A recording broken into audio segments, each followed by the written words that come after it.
and welcome to my channel. In today's video I'm going to be sharing with you how I stopped breastfeeding Leo. Leo is going to be 3 next week. Before you start thinking about stopping breastfeeding, there's a few things you have to think about and work around. So for one, Leo was having 3 feeds a day, once in the morning, once for a nap, and then once at night. Now I realised that the nap time one was probably something that wasn't necessary, so I decided to say no milk today, and then I would just hold his hand until he fell asleep, and sometimes I'd fall asleep with him.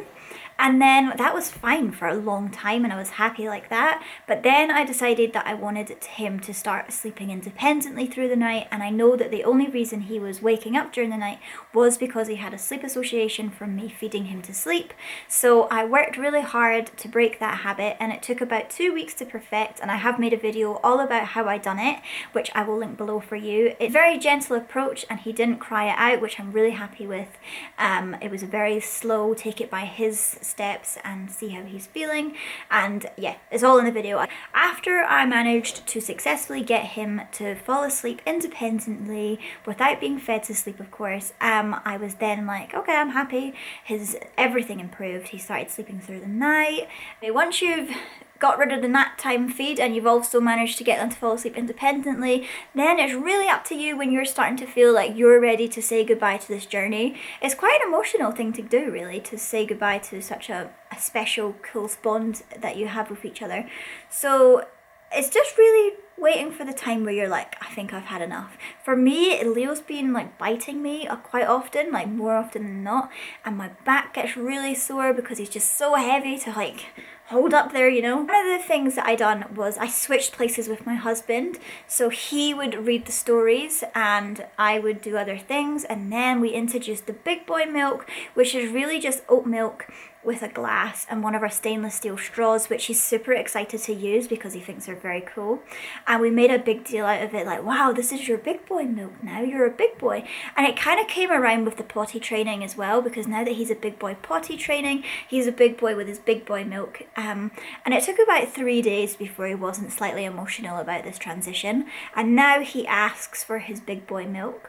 I have been struggling in the mornings with Leo because of course Coley is at work and I can't get him to get him out of bed. I'm having to get up, go get him out of his bed and just stay up and wrap myself in a dressing gown, so they're not easy to get to. And again, just really encouraging the big boy milk. Now he gets really quite emotional in the morning when he first wakes up and he's pretty adamant that he wants some milk. So I've added a little treat of fruit. He loves either some berries or an orange or a banana. So I'll be like, here, you can have your big boy milk with a slice of fruit or whatever it is that you fancy today. And that really helps him totally forget that I even exist.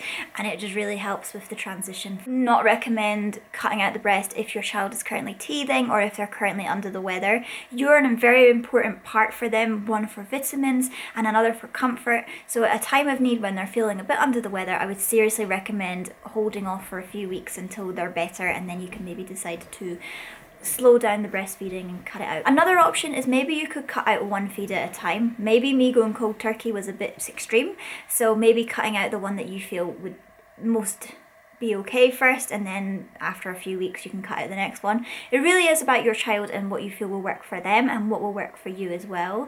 The last thing you want is to make it a horrible experience. You want it to be something like graduating and moving up a level and growing up and being a big boy. You want it to be a special moment. You want it to be something that you can be like, yeah, that was definitely the right time, and make it sure that it's not something that you're going to regret stopping later on.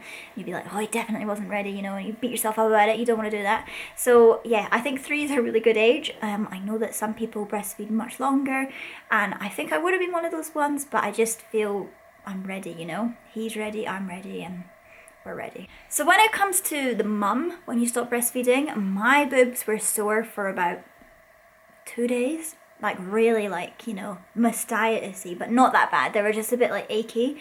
You know when your baby's like newborn and they've had a long sleep and your boobs are aware that they've had a long sleep and they got that ache in them? It was a bit like that, but nowhere near as bad. And I had that for a couple of days where they were a bit like hard and sore, and then it just totally went away, and I was like, oh, thank goodness for that, because I was about to go like wake Leo up and be like, fix it. But I didn't. I just went through it and it was fine. Yeah. Hot showers are good for those. I totally forgot to say bye, but I'm wishing you lots of luck with your breastfeeding journey coming to an end, and I hope that it's a smooth and steady transition for you and your toddler, and I'm wishing you all the best, and I will see you all in my next one. And if you haven't already, please do consider subscribing. It would mean the absolute world to me.